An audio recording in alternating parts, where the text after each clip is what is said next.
Hello and welcome back to Football Fantastico. This is the second episode of our podcast series for USW. I am Morgan. I am joined once again by my three wonderful guests. You want to introduce yourselves? Max? Max, I've decided to come back for the second episode. Thank God. Michael? Yeah, Michael. Michael's still here. And Ellis? This isn't a paid commission. I'm still here somehow. He's definitely getting paid. Right, and we are here to take you down the last week in European football. We did miss a week, so we'll catch up a little bit of, if anything big happened the week before too. But yeah, we should be here every week, either Wednesday or Thursday, we shall see. But yeah, we shall start with the biggest stories of the week, and Max, take it away. Right, so the first story I have was actually one I didn't know was happening until I found it on the beautiful world of TikTok this morning. Apparently this summer there is to be an over 35 World Cup to be hosted, with the likes of Lampard, Kaká, Ozil and Ronaldinho taking part.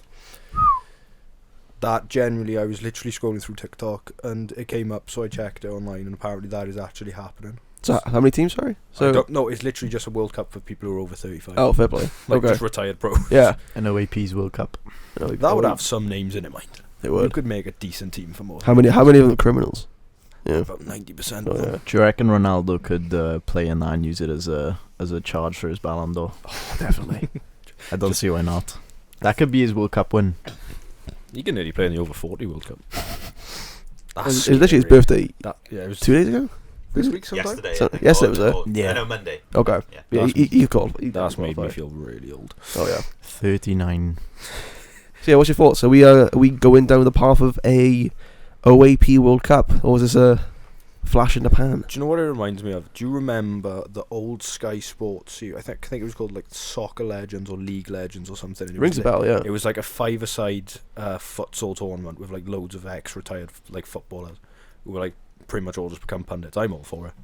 This is not futsal, this is football, right? Yeah, proper football. Fair play. Let's see how many of them can do a full 90, run up and down the pitch. We shall see. Ballon d'Or for like, I don't even know. I'd like to see R9 make a run in today's day and age. I don't- Oh, bro. I don't Just think stand on the box. You just say Yeah. that. I don't think it'd be a run. I think it'd be like a leisurely walk. It'd be a roll. Stroll. My next story I have is quite a controversial one. So La Liga are to hire a lip reader to see whether Jude Bellingham did in fact aim a, let's just call it, controversial statement towards Mason Greenwood in the game between Real Madrid and Getafe. Getafe have actually lodged a complaint to La Liga, so they are set to hire in a qualified lip reader to watch back the footage and see whether Bellingham did call it. Obviously it's difficult for Greenwood considering the past he had when he left Man United, which we won't talk about because we don't want to get cancelled. But yeah, do you think someone like Greenwood should have more protection and people should like start to sort of forget about it, or do you just think because of the nature of what happened it'll like always be there for him? Well, in the court of law, he wasn't found guilty. So in reality, he should be allowed to play football again if that's what he wants to do. But as a Man United fan, as a person who saw stuff that was out about the case that we're again not going to talk about, I don't want to see him play football again. And seeing Jude Bellingham do that, it's going to give me a good chuckle, to be honest.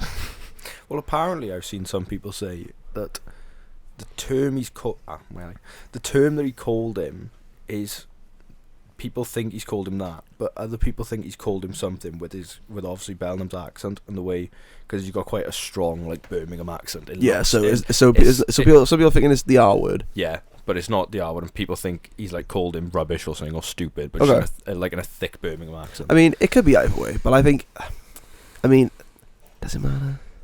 Do people care? Does everybody care? Or This is La Liga we're talking It about. is La Liga. It is interesting because if they've gone through the extremism of hiring a lip reader, you know They there can. is some severity to this case. I find it funny, like with La Liga, I know it's not really a thing, it's a different conversation, but like with how lacking stars they are, with Bellingham's now their biggest star, up and coming definitely. Why would they do anything to try and hold him back in a way? I think they kind of want all the players to be protected. I think you don't want the biggest name in La Liga to be calling out, fellow international players. Like, you don't want that on your track record. So they're probably just doing that just to make sure that it doesn't really escalate and it doesn't become like normality of Greenwood. Yeah, that makes getting sense. I feel like sorted.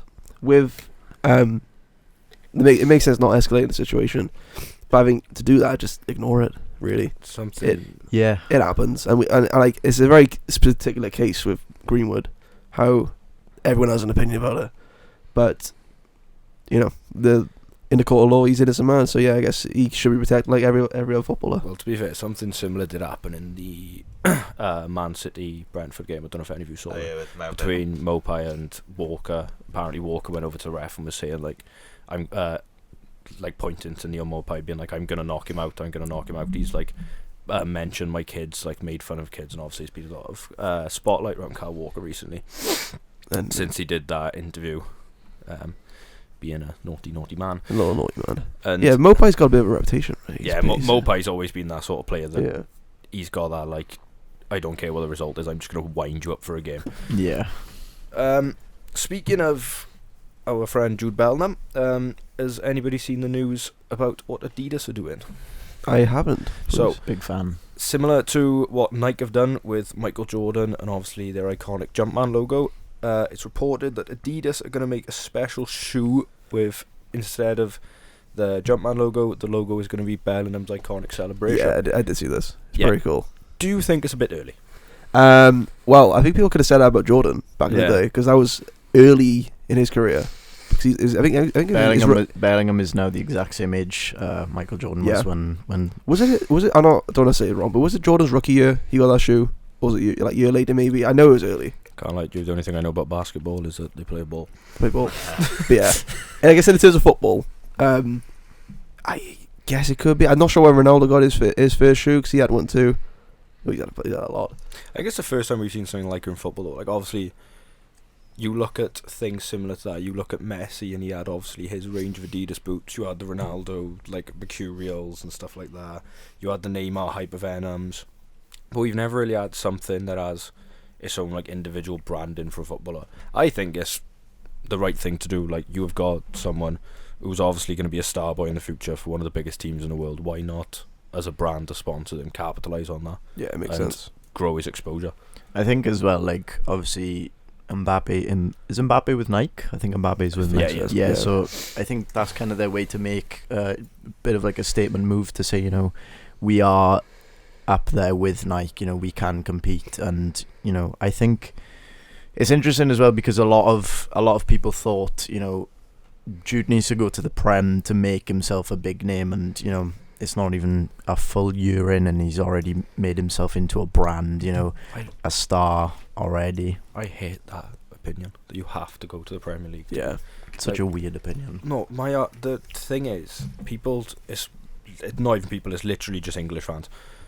The Premier League is held to such a high regard because it was, like 10 years ago, it was arguably one of the best leagues in the world. But then before that, Premier League would not become anywhere near the likes of the Serie A teams or the La Liga teams. Definitely. And now it's like, if you play in Serie A, you can't be good until you play in the Premier League. When, they're like the more competitive leagues. The Premier League is one of the most like top heavy teams in terms of it's the top like 6 are good, and then everyone else could be. Yeah, I feel like the average. last, like I said, 10 years ago, it was balance. It was a good balance, but since Pep, it's just and I think- Klopp, I think teams like Luton, Palace, like even like Everton, like we only really know these teams because of the the marketability the Prem has. If you take teams like even like Udinese, like they could be considered like on par with a team like Luton, but they probably would be better than them. Like I think it's just the marketability helps the Prem so much with how Definitely. big the teams look. Well, even going back, looking at like a team like Udinese, like 10, 20 years ago, they were one of the biggest teams in Italy. Like, it just shows that with how football's grown, and the Premier League, for some reason, taking like the social spotlight, how people just disclaim the standards of other leagues. It's just weird. I just want to add on that as well, is that with when you find those like grids of like the most popular teams in the world, and then you've got like all the most marketable teams in the world, and then you've got teams like Newcastle, Everton. West Ham, Yeah. and they're like above like Juventus. Yeah, And it makes sense. And it's like for a league like the Premier League as well, you can't forget that they it's relatively young league. It's only been around for 22 years. It's not like it's been maybe like Serie A or La Liga. It's been around for maybe like 70, 80. It's a very different story, I reckon. But No, it's definitely a. it shows there's like a problem that But then the Premier League sort of picked every other league up by its collar and sort Yeah. of been like, we're the new kids in town and we're gonna take over. But remember, like, even in the past when Ronaldo moved to the La Liga, like, people moved to La Liga not because they wanted to play in the best league in the world. It's because the thing is that's where the best players were. You got arguably the greatest club side in the world at that time in Barcelona, and a very good Real Madrid team that had like stars coming out their ears. It shows that I think people, like, especially now the younger generation of fans, kids that probably have only been watching football for about 5 minutes practically, depending on their opinions, but it's like people, a lot of the people who make these decisions, they're people who are fans that have only really seen Leicester City win the league, rather than maybe a team like when Valencia won it, or I think it was Atletico Madrid won it like 10 years ago. It's a different story, and people think that these leagues are farmers' leagues, but then for these players and for these fans, that they're it's not that to them, because they've got a huge opportunity of supporting or playing for a club that, even though it might not be it might not be the biggest or the best, but it's a team that they try hard and they try and win. But a lot of people just think that if you don't support a big club, that your opinion's basically invalid and you're just like a second-class citizen, really. No, you're right. I definitely think that Jude becoming such a big icon so fast in Spain is definitely a good thing for football, European football, because it just shows there's more places to go, and like I said, you haven't got to be in the Prem to be a big star. But yeah, thanks Max for the news. Next up, we'll be going to the review of results for the last week.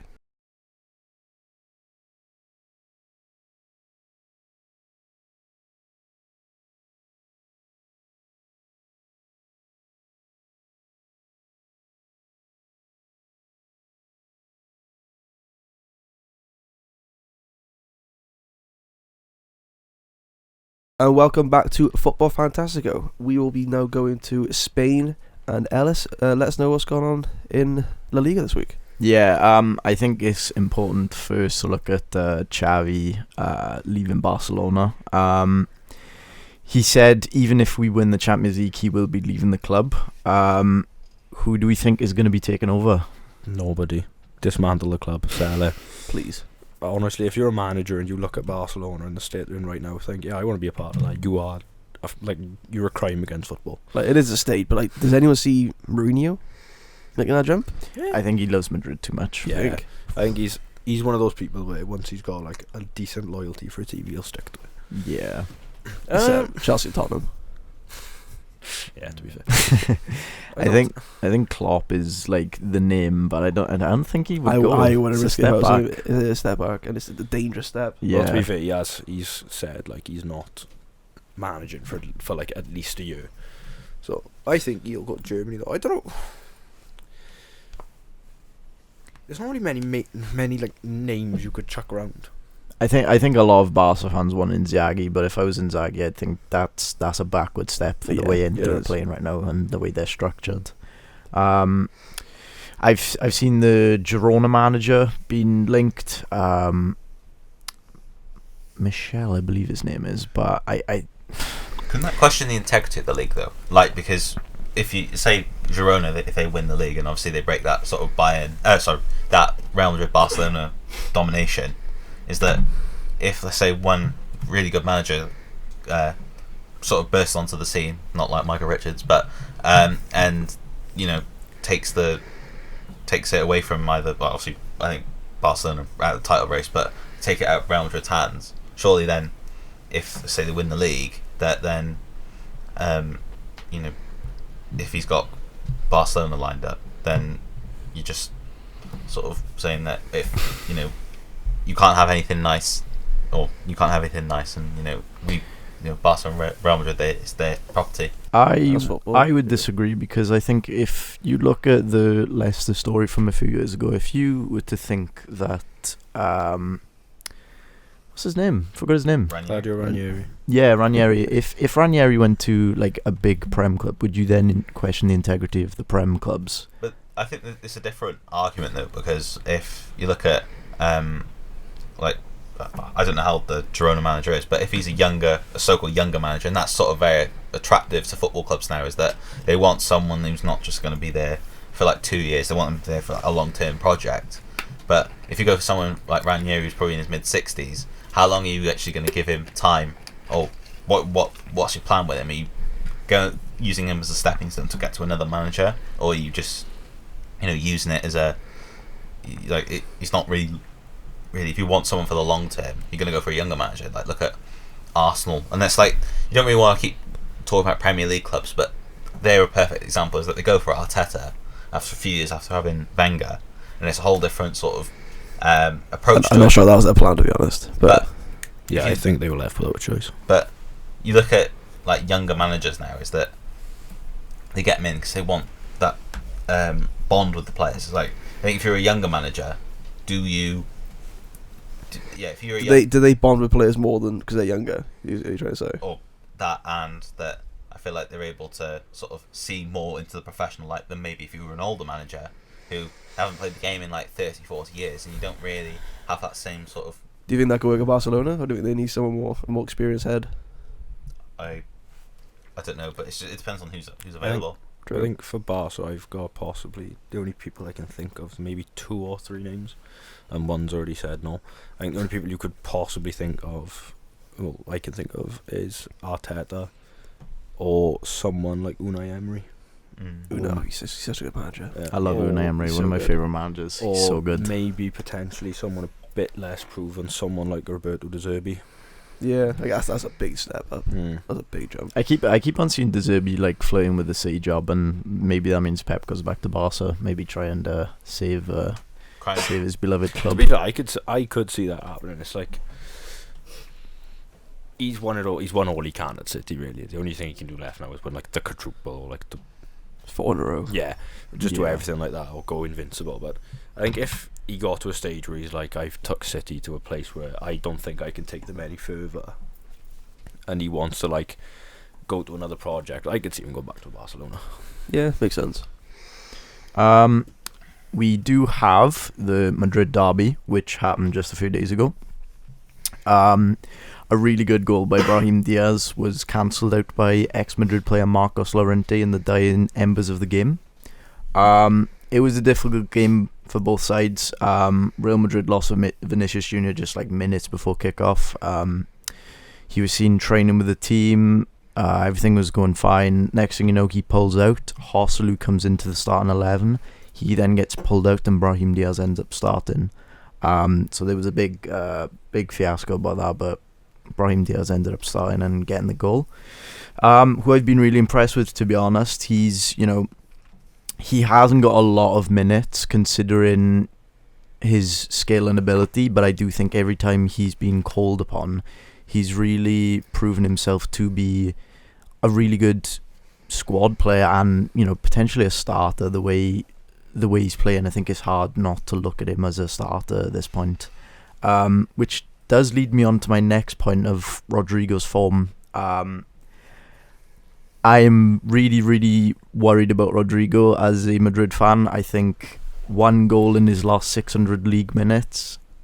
It's time to start questioning whether he's maybe ready for Madrid. Are you saying he's not ready, or are you just putting a question out there? I think people need to start looking at Rodrigo as more of when is he going to get back to his best, instead look at when is he going to get to his best, because I don't think we've seen the best version of Rodrigo yet, and I think it's time for fans to start realising that. And a winger shouldn't have 1 goal in 600 minutes in a Real Madrid side behind Modric, Kroos, Tchouameni, Valverde, Bellingham. You should be getting the goals, and when a player like Joselu is outscoring you, I think it is a bit of a concern. How do you guys, see Rodrigo and, see him as a player really? Because, I see him as someone who hasn't lived up to his potential there. And, I know a lot of Prem fans, and outside of La Liga. A lot of people think that he's this star boy. I don't think he's achieved that status yet. Yeah, he's not. He's definitely not star boy status. But like I think you said, he's got potential. Not really living up to it when he has all the tools to do so. But I really like him. I just think He's nice to watch, isn't he? he's one of those, like, he's not on the level, he's nowhere near the level of Vinicius, but he gives me that sort of vibe when Vinicius first came through. It's like, he's just an exciting player to watch. And as a Liverpool fan, I would certainly be happy to have him as a Salah successor. I think with him being like a lot, I see a lot of this now is that whenever a club is interested in a Brazilian player, they're always touted as a wonder kid or as like a star boy. But then not every player can be, like everyone dubs. Whenever there's a great player like a Ronaldinho or Ronaldo, they always think, oh, he's the next Ronaldinho or next Ronaldo. But then how are you supposed to, like, what are you judging it on? Because obviously Real Madrid last few years have been well known for buying players from Brazil. But you can't just keep, putting this tag over their heads, thinking that, well, they're going to be the saviour. Oh yeah, they're going to be the saviour of the club. So surely, maybe like release the pressure on him. Obviously, even if you play for a club like Real Madrid and the size of it, but surely maybe he needs to go out on loan, or he needs that time away to sort of build him. I think the issue with Rodrigo is, watching a lot of his games, it's clear that his best position is the left wing, which does come as an issue because Vinicius Junior is operating that left wing. And again, with the possibility of Mbappe joining, does he want to play left wing? Does he want to play striker? Will there be room for Rodrigo, especially with Endrick coming into the team, who, in my opinion, is the best talent I've ever seen? I've never seen a player with that physique, that skill at such a young age. He just looks destined to be an all-timer, and I think if I'm Rodrigo, I think I gotta really start proving my worth here, because I could be the next one to leave. Vinicius is the star and I am a level below him. So, but to be honest, it was a big chance squandered for Real Madrid. They could have seen themselves 4 points top of La Liga going into next week's clash against Girona. But yeah, I mean, a draw is a draw. I think we should have won it, but it is what it is. So the next game I've got is Athletic Bilbao putting 4 past Mallorca. It's been a really good season for Athletic Bilbao. They see themselves just 3 points top of top 4 in La Liga. They are honestly playing some of the best football I've seen them play in years. I think a lot of people now know about the Williams brothers, Nico and Iñaki, both playing incredible. To get both brothers starting and playing really well, operating at a top level is really, really impressive. And I think it's important to remember that the Basque side are a team literally just built off Basque players. If you're not from the Basque region, you cannot play for Bilbao, and I think that only furthers the significance of how strong they are under Ernesto Valverde, which is the ex-Barca manager. Which it does leave me with the question: where would an English only side finish in the Prem? Where do we all think? Bottom. That's a good question. I guess it depends. The best of the best, I guess, would do pretty well. But let's say maybe London only, or like Manchester only, that kind of like a regional side. Well, a team made of players who were born in London, or a team of players who live in London? Let's say born.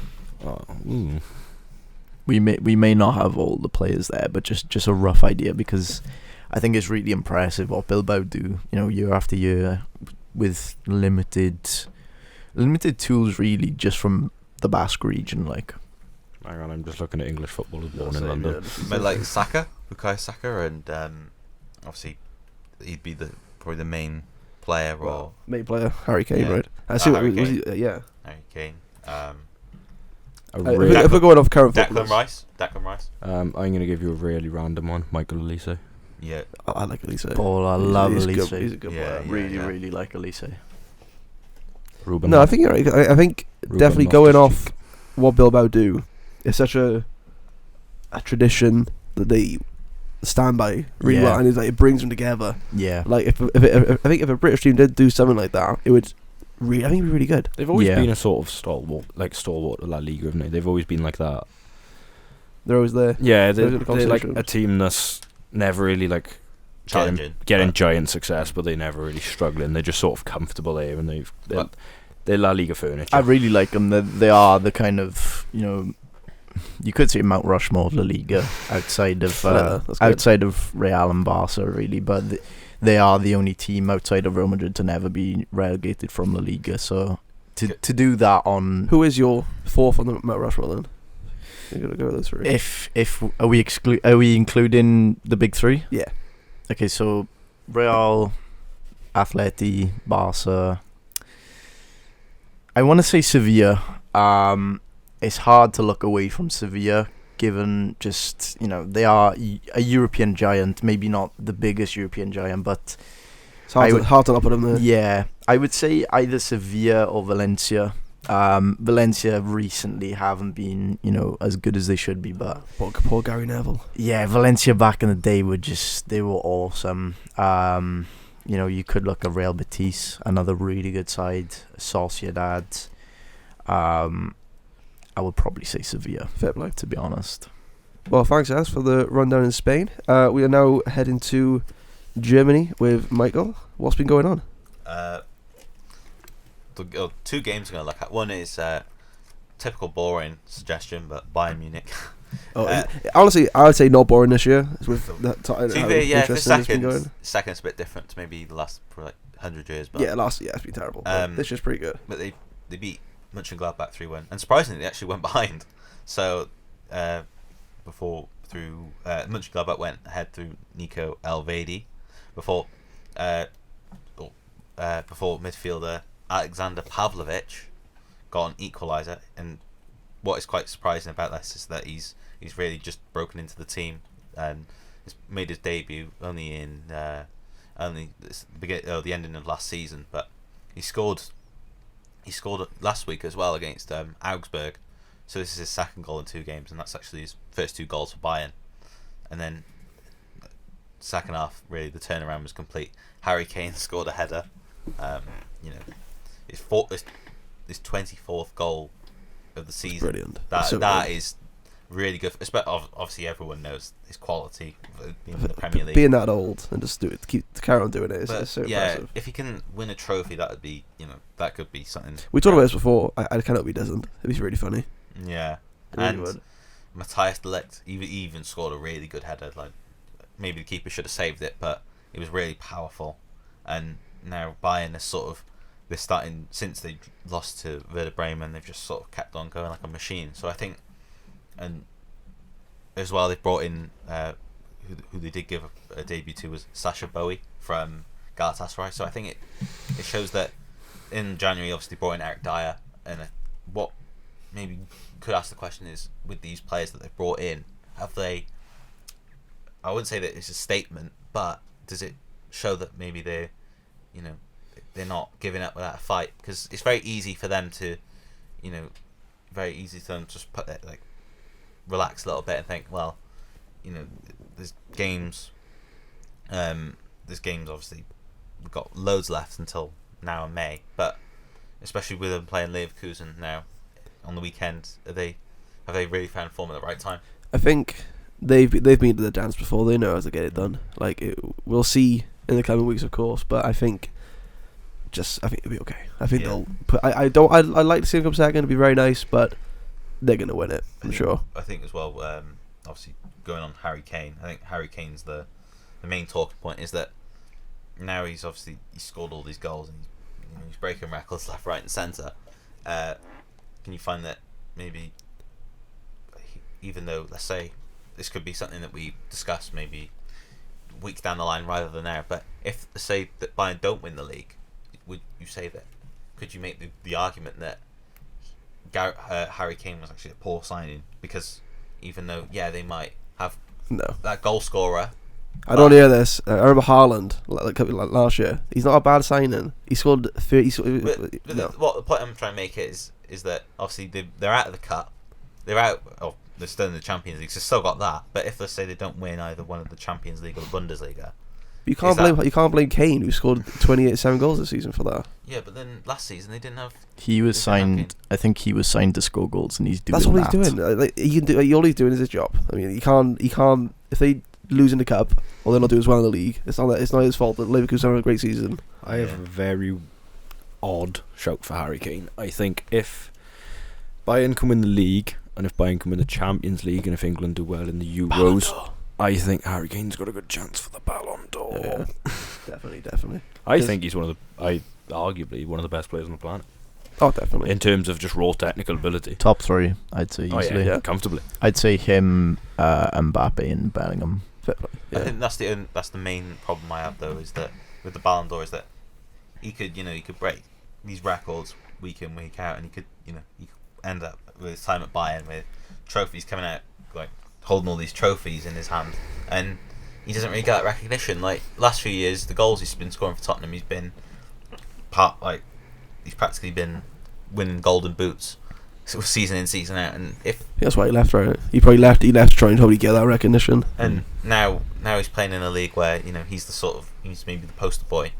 Is that he's at a point in his career where now other players are they're getting their recognition and he's not getting that, and maybe he's sort of isolated because you've got someone like Haaland who scores. He's just a freak show in terms of goals. He didn't win, and it's like, well, Haaland could score, I don't know, like 40 goals by the end of the season. Kane could score 40. Which one's going to win?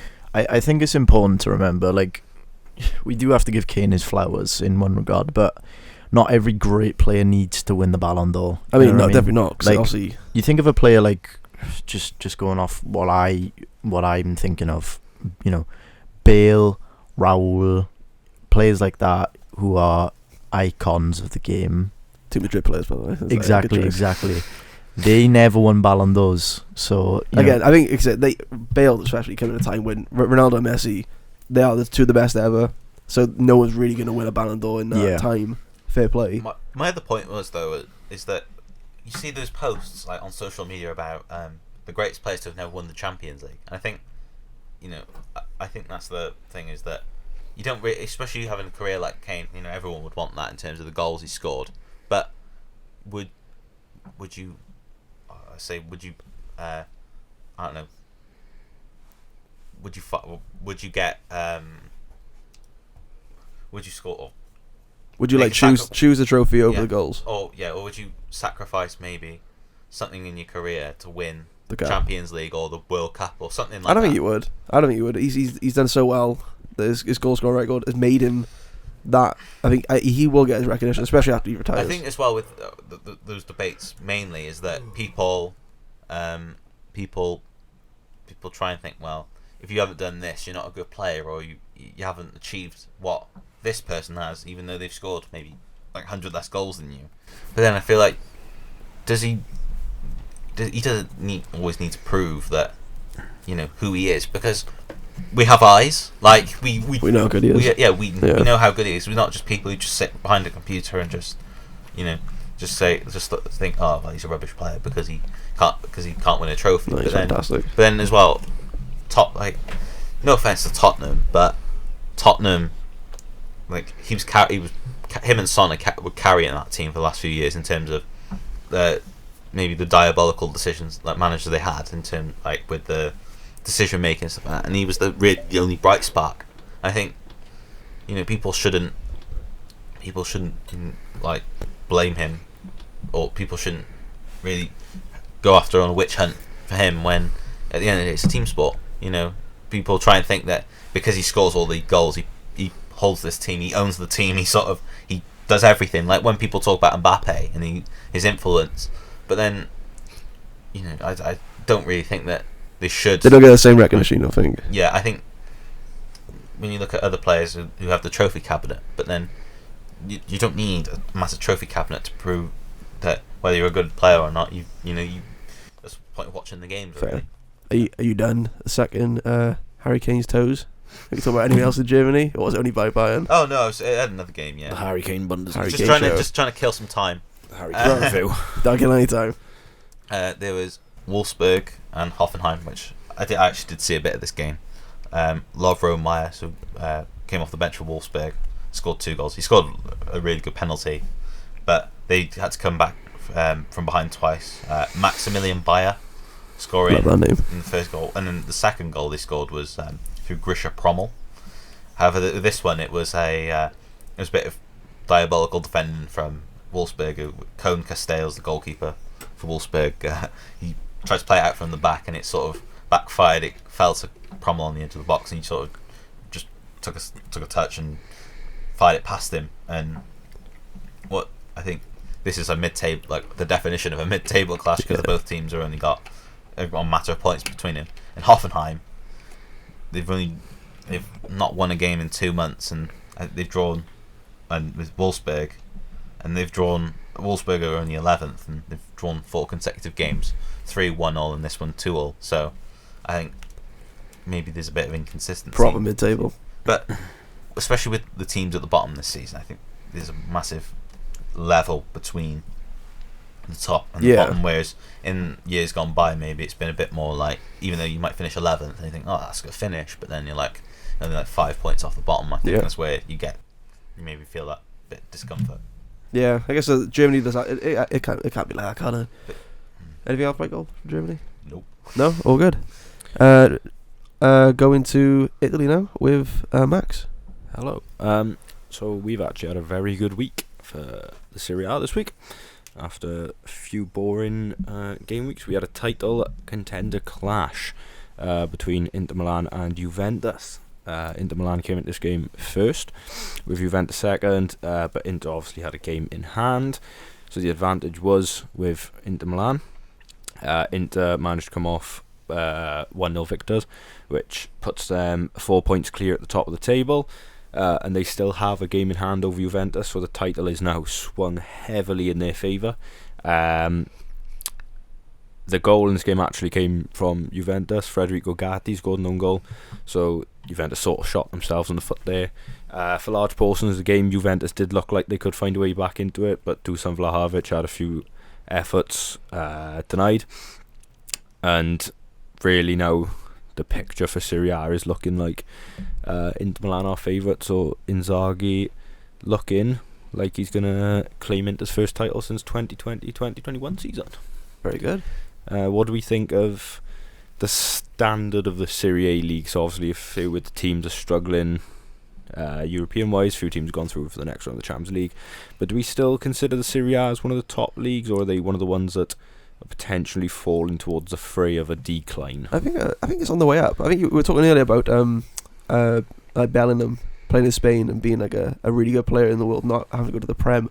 And I think Italy do have a really good talent pool in a bunch of their teams, and I think they're definitely a league on the up. It seems quite a young league. I don't know if I'm just making that up. Yeah, but it seems quite young. They seem to have a lot. It seems like a lot of their players who we remember from growing up, from like 2012, 2014 sort of era, have either all moved on into management or have started to retire. So they've got a lot of fresh talent coming through. That's good to see. Got quite a positive future for their national seed. The next game I want to talk about was the game between Atalanta and Lazio, which was actually one of the games. These are the 2 games which I said were to watch last week, but we didn't do an episode, so I am brilliant. So Atalanta came out 3-1 winners in this one. This moves them comfortably into the top 4. Lazio beaten for the first time in their last 6 matches against Atalanta in Serie A, so Atalanta have managed to turn the tide in that sort of record. My player to watch for this game was Charles de Ketelaere. I put that down last week, and he actually scored twice and got man of the match. I just want to give you some of his stats for the season. So last year, while he was at AC Milan, he had 40 appearances, 0 goals, 1 assist, 20 key passes, and 45 progressive carries. This season alone, he's got 26 appearances, 9 goals, 7 assists, 37 key passes, and 51 progressive carries. I think he's someone who we could potentially see breaking onto the wider scene as sort of a star in Europe. And I think he is one of those players that could potentially be that revolution of Serie A, being one of the younger players to come through. I was about to ask, do you think he's going to leave, or do you think he can stay in Italy and become that star player, that star boy? If I could see him moving to someone like Juventus or like an Inter Milan, moving towards the top of Serie A, or I could potentially see him moving to a team like a Barcelona or someone like a Man United, Liverpool, moving somewhere, establishing himself for the future.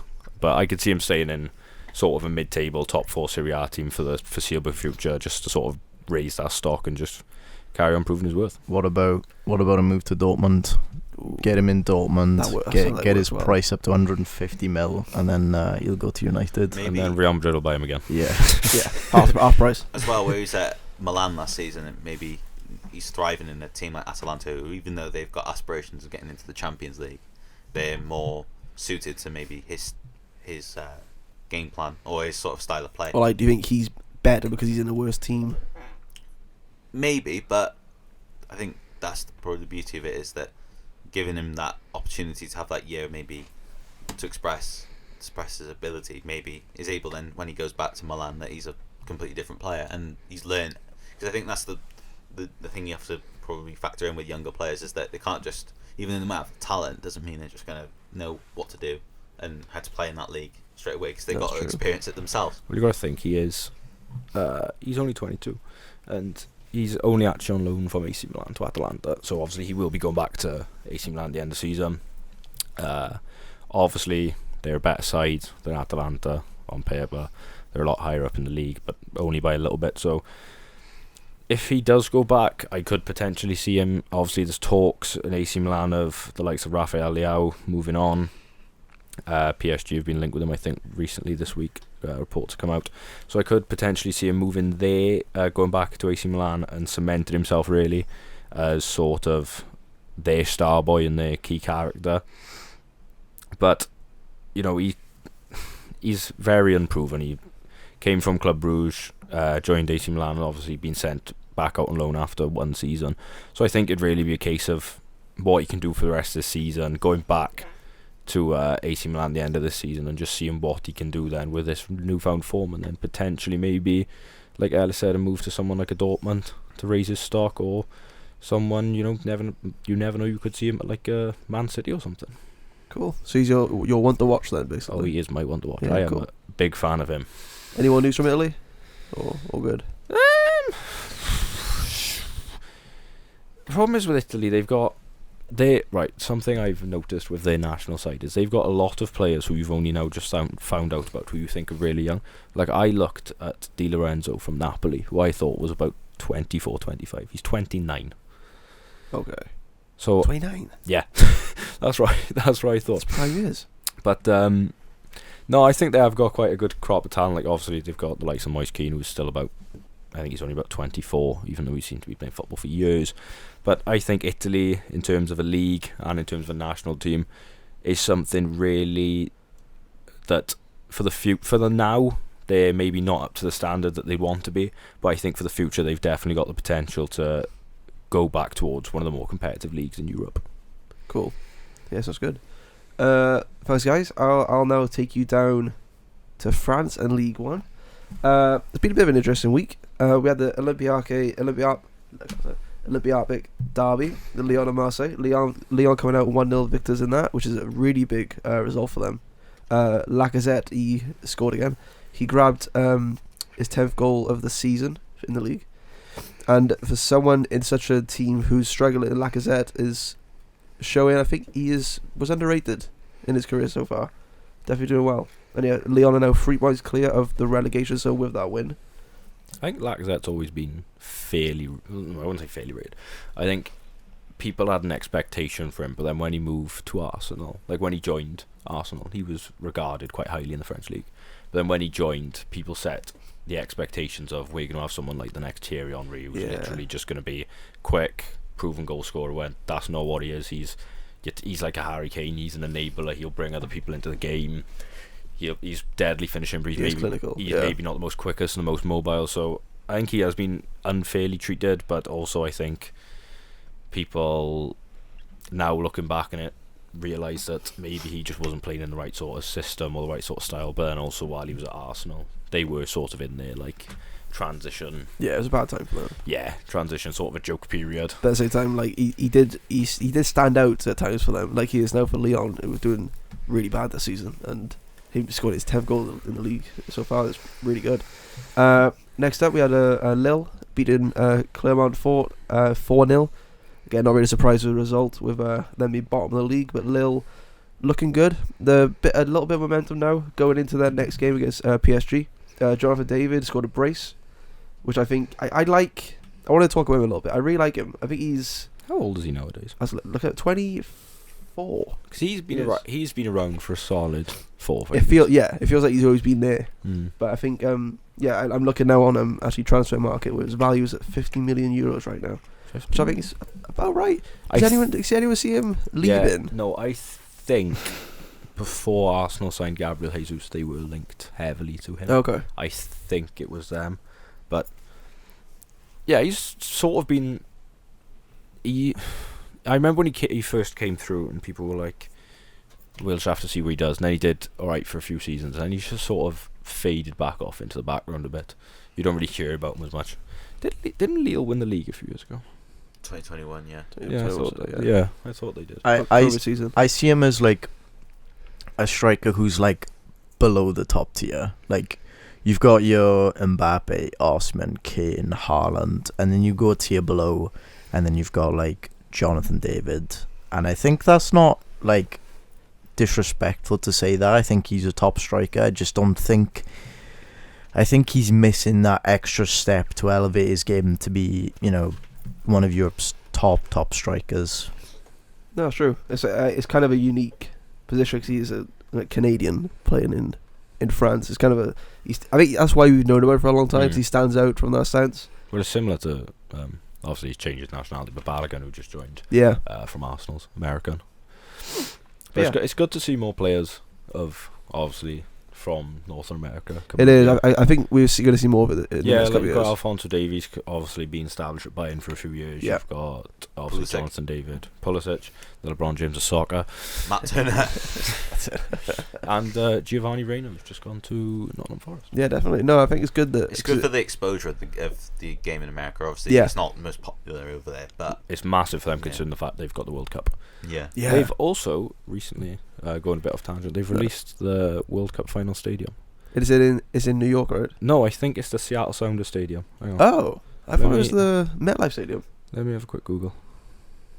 So the opening game's in Mexico, I believe.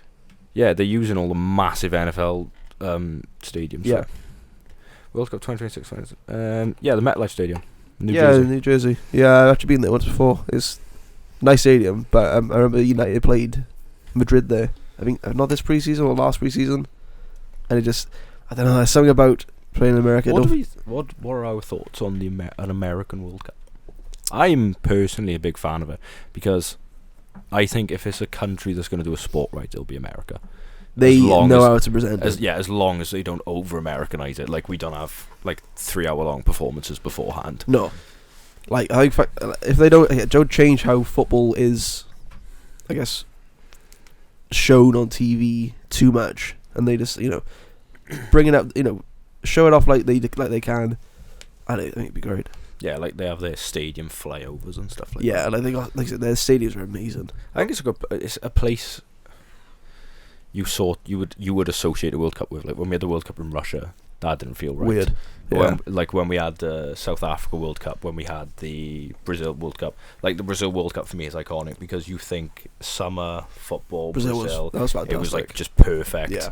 I think the tournament will probably box office when it gets to like when it's played in Mexico. Because I think when obviously Mexico play their games, they got the atmosphere, they bring the party. It's sort of whereas I'm not really familiar with American fans, but if they're just singing "Fight and Win" all the time, how can you take them seriously? Clarence Seedorf said that the Azteca Stadium in Mexico is his like favorite stadium, and is like So you've got the mountains in the background It's as well. Yeah, it's like it's something like 115,000 capacity. Wow. So they've certainly got the facilities for it, and it'll definitely be a big marketable thing. It's just whether they host her and present her in the right way, really. Yeah.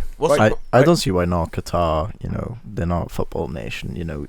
USA, I wouldn't say are either, but They they know definitely how have the sport. Yeah. What has surprised me as well is that obviously the Women's World Cup last year is that there's never been one in Australia. Like, obviously it'd be a huge difference for us because, like, for World Cups it's on at normal times of the day, but obviously there would be a completely different. Yeah, Australia's a same with tough America, sell. really. If you think the game's going to be on at like 10, 11 o'clock at night. America's more struggle. doable. The issue with Yeah. Australia is, from someone who's seen a tournament there in rugby, is the sheer size of Australia and Getting from- how yeah. everywhere's spread out.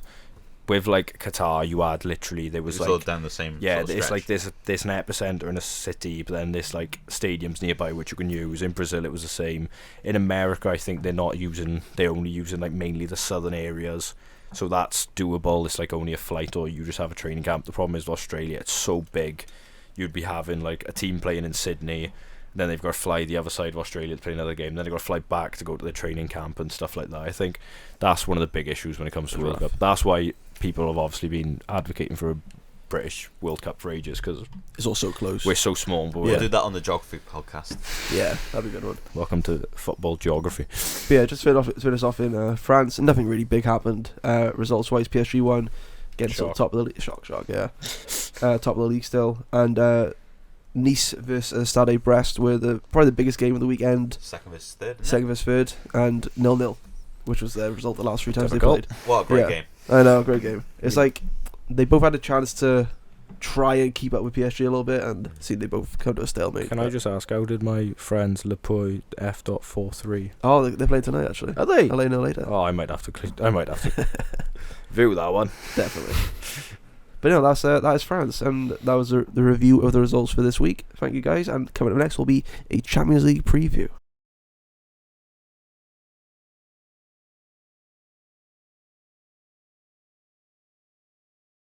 Welcome back to Football Fantastico, where we were going to do a Champions League preview, but we've actually had a change of plan mid-recording. So what we're going to do is we have built a team of 11 players from the remaining teams in the Champions League into the last 16. So we're all going to give a team, we're all going to discuss it, and we're all going to laugh at everyone's choices. Simple. Can I just specify this is one player per team? Yeah, Otherwise, one player per Otherwise, team. this team would look very different. Yeah, one player per team, so a lot of players will be missing out for some of us. So yeah, let's start with our resident Real Madrid fan, Ellis. Okay, so I've got Ramiro, the Sociedad goalie. They've conceded 0.3 goals per game in the Champions League. God, So you're giving reasons. Now. Yeah. Oh, God. that's the only reason I got for one of the players. The rest are just they're good players. Right back, I got Di Lorenzo, solid player. 2 centre backs, I've got Kim Min-jae of Bayern. I really like Kim Min-jae. I think he's really He's good. great. And I've got Bastoni. I think he is captain material for Inter, and he will be one day. I've just realised I got 2 Bayern players. Good. This is why we do it. So what we'll do is we'll do a little sub in of drumroll. You're gonna have to cut there. I don't actually have a left back. Nah, bro, we're not cutting this. No, we're not cutting. This is this is raw live. We are carrying on. We can go. We can come back to you if you like. No, we're gonna go with it. We're gonna go with Raum of Leipzig. Okay. Yeah, he's probably a good player. Okay. Cool. You got a cool name. Yeah. Midfield 3, we've got Ilkay Gundogan of Barca. Ooh. I really like Gundogan. I I think forgot he's I probably forgot he'd moved. he's probably one of their only good players, to be honest. Next to him, I've got De Bruyne. I think that's kind of Good shout. yeah. And next to him, I've got Zaire Emery of PSG. I like that. He is a very, very good talent. And if you don't know now, you will in a few years. Front 3, I've got Vinicius Jr.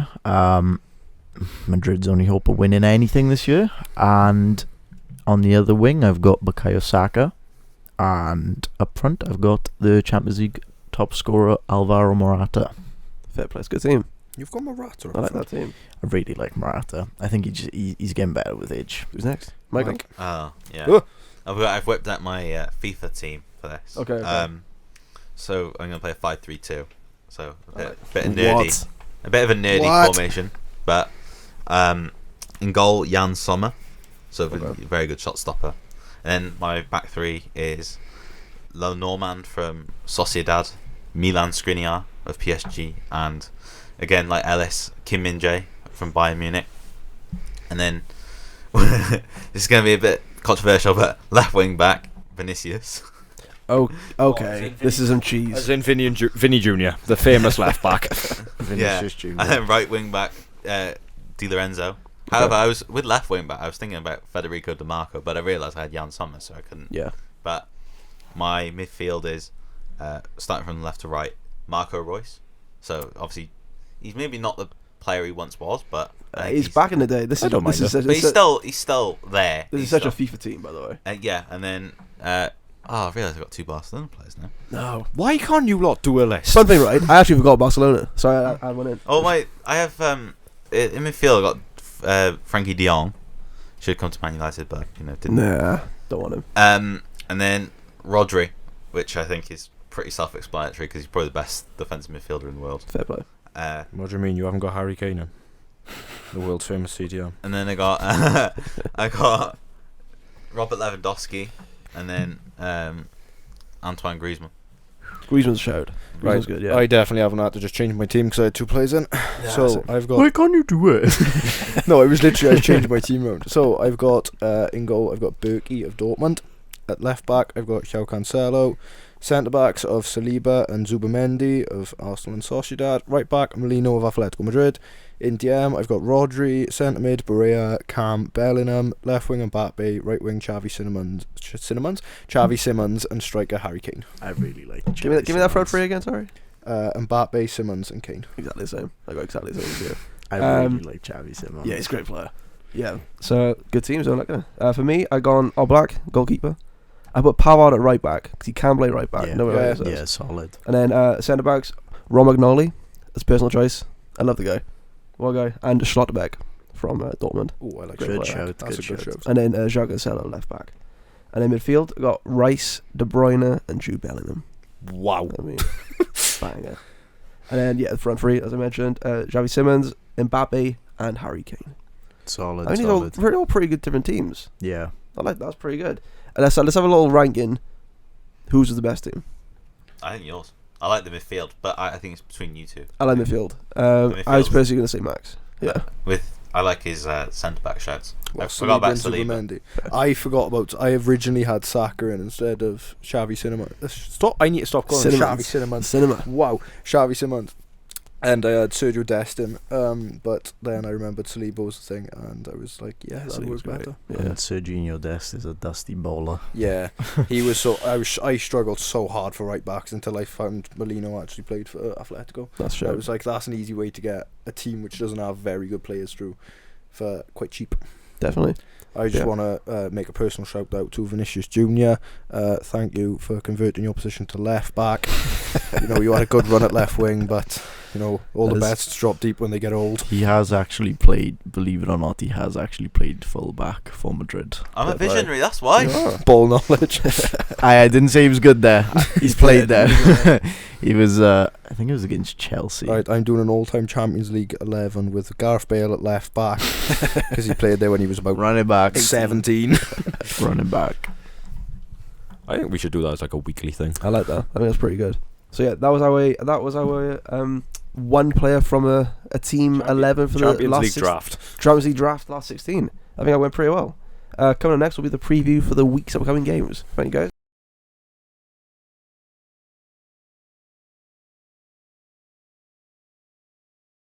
Hello guys and welcome back again to Football Fantastico. We will now be going over the week's upcoming games in our chosen leagues and again start in Italy this time. Oh, Let's mix it up.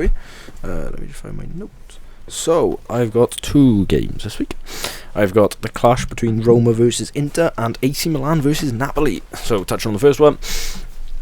Roma are currently sat in 5th, Inter are sat in 1st. Inter can go 7 points clear at the top of the table if they win this game. Roma can move into the top 4 if they win and results go their way. I think they're about a point below Atalanta. So obviously if Atalanta drop points then they go into the top 4. Sorry, I thought I'd whip them. Both sides are in really good form, winning 4 of their last 4 games. So it's quite an evenly matched game in terms of coming into the game. Whether on paper it's the same, it's obviously a bit different. In the fixture earlier in the season, Inter won 1-0 My two players to watch are Lautaro Martinez of Inter Milan, who is the Serie A top scorer currently with 19 goals and 2 assists.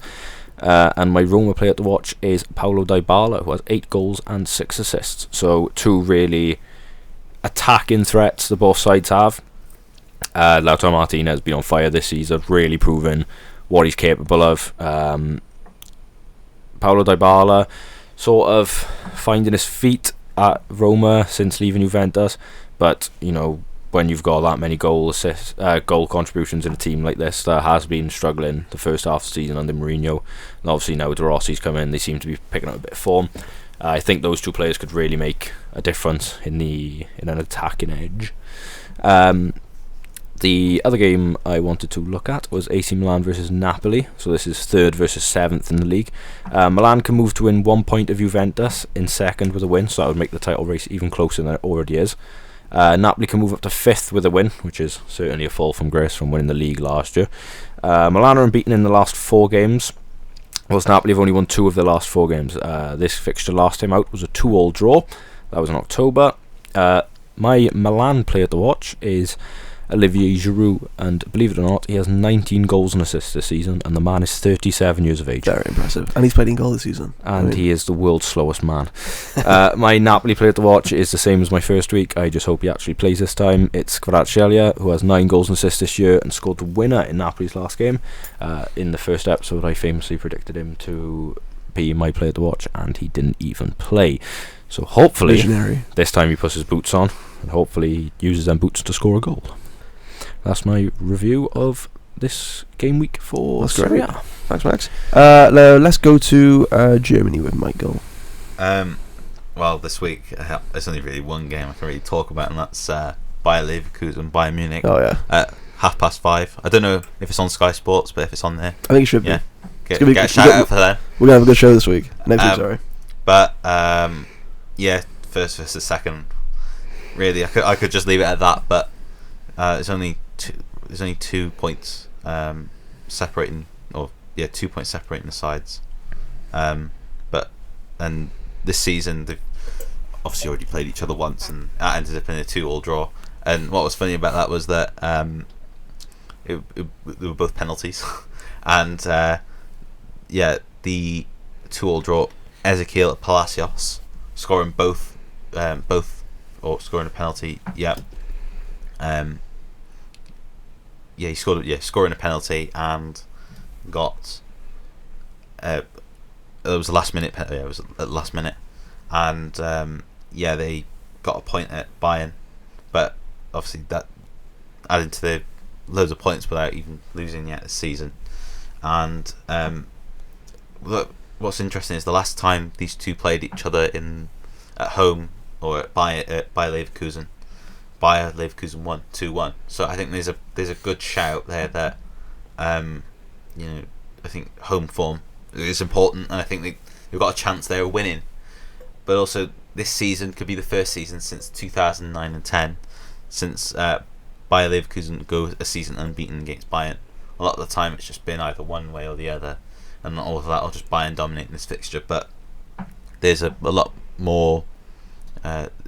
There's a lot more competitive edge between the two sides, so I think that probably makes it a perfect tonic for a good game on Saturday afternoon or Saturday evening.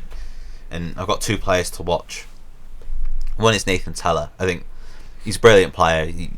Burnley last season in the Championship, but also I remember seeing him once live before, and he was really brilliant, really good player, really energetic.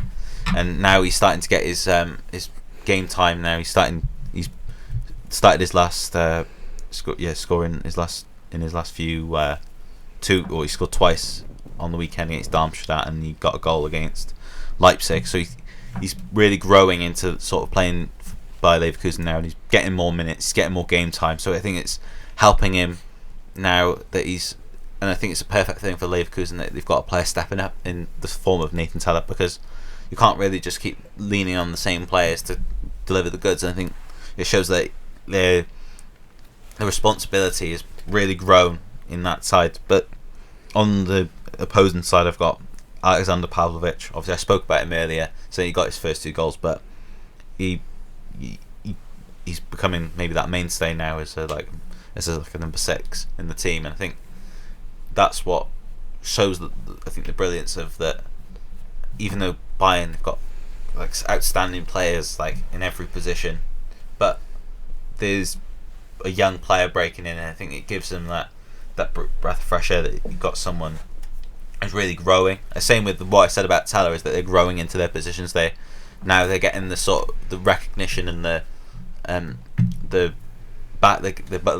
what's going on the training pitch is backing them up on the match day. I think it shows that the league is getting that it's good for the clubs, both Bayer Leverkusen and Bayern Munich. They've got players now that's sort of growing in the shot, and they need them now because we're at the point of the season where teams are really trying to get pushed towards their goals.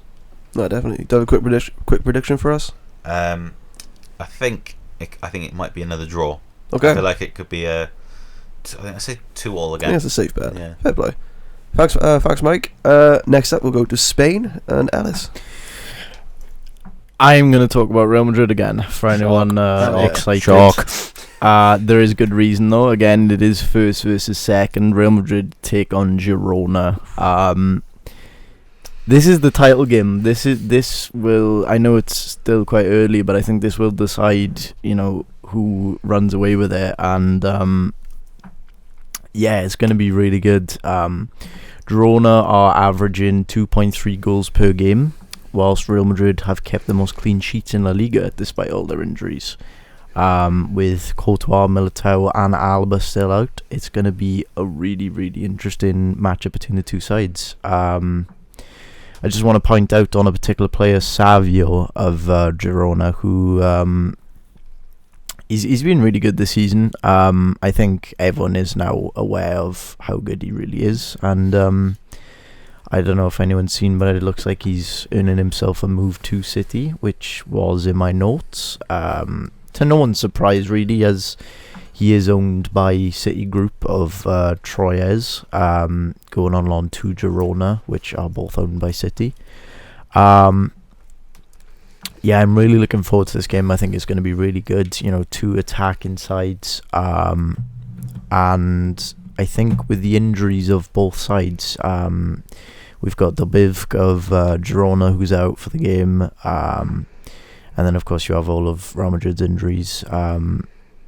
It is going to be a really good game. I've got Savio to watch out for on Girona, and I'm going to point out Camavinga of Real Madrid. I think he's always the game changer for Madrid. I think it's apparent to a lot of Madrid fans now, wherever he plays, if he's playing as a number 6, as a number 8, or even, playing fullback, I think he's proved many, many times that he is the difference maker. And hopefully we'll see that again, because just like Brahim Diaz, whenever he's called upon, Camavinga is delivered. So I'm going to go for I don't want to say a draw, because that's boring. So I'm going to say it's going to be a 2-1 win for Madrid. Nice. Madrid do have all centre-backs out, so it will be an issue. It will be another Dani Carvajal centre-back performance, which is always a treat to watch. But we'll see how it goes. But I'm going to say a 2-1 win for Madrid. In other news, water is wet. Yeah, it's fine. Play Vinny Jr. left back. That's great. Thanks, guys. Now we'll go to France, where I'm going to focus more on the Cup, because as the day we're recording, there are a lot of Coupe de France games tonight. So you got PSG and Stade Brest at 8:10 p.m. Tonight. That's a league rematch, literally from last week. Week before, where the teams met and drew. So this time it's got to be a winner. I think that's going to be a good game. And I think the team that Max mentioned earlier that I'm also really looking forward to see how they do is Le Peur F.43 of Oran. I am now a season ticket holder of that. Yeah, he is. Particular football club. And they're on tonight 7:30 against Stade Laval. They're the lowest ranked team left in the Cup, and Stade Laval aren't exactly great either. They're in the second tier of French football. if the home fans can get behind them, they could be making their way to the last 8 of the Cup de France. Which Half I think 7, we will be there. We'll be there. What division are they in? The 4th tier. Wow. There you go. So that's equivalent of like obviously like a Premier League team in terms. That's like Wrexham. Literally, yeah, pretty much. Yeah. Jesus. Going Wow. against the last 8 of the FA Cup. Pretty much, yeah. Wrexham against Man City. Yeah. And Wrexham got a chance. Right away. But yeah, also tonight is Lyon versus Lille in the Cup. Again, that'll be huge for Lyon, see if they can scrape something from this season. They had a big win on the weekend, so maybe they can keep the momentum going, but again, so did Lille. But it's in Lyon, so you never know what could happen. That's 5:30 tonight. Montpellier versus Nice. Expect Nice to go through in that one, really, but it's away from home for them, so you never know. Strasbourg and versus Le Havre. Again, another 2 low league teams there. One of them will make it into the last 8 of the Cup, which would be great for them. There's one league game, really, this weekend that to keep an eye on, and that's PSG versus Lille. Again, PSG top of the league by 9 points now, I believe. They're probably going to be fine and safe, but if anyone can derail the momentum, I would like to see it happen. And that's Lille. Lille won 4-0 on the weekend, and again, if they beat Lyon tonight, that'd be a good bit of momentum going into this game on the weekend. And they actually have the second best defense in the league, Lille, which is, I find, very impressive. Only below Nice, which conceded 10 goals this year. Wow. Brilliant.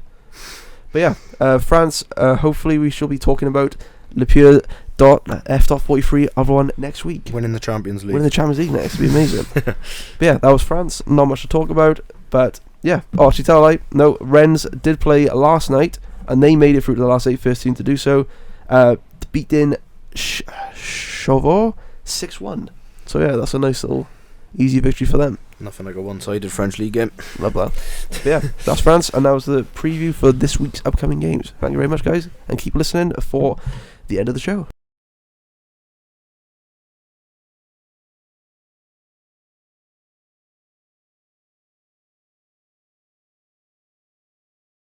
And welcome back to Football Fantastico. Thanks for joining us again today, guys. We have one little segment at the end of the show. We like to make it a regular thing. It'll be European Donkey of the Week. That's coined by Max over here, and he has someone he'd like to let us know about.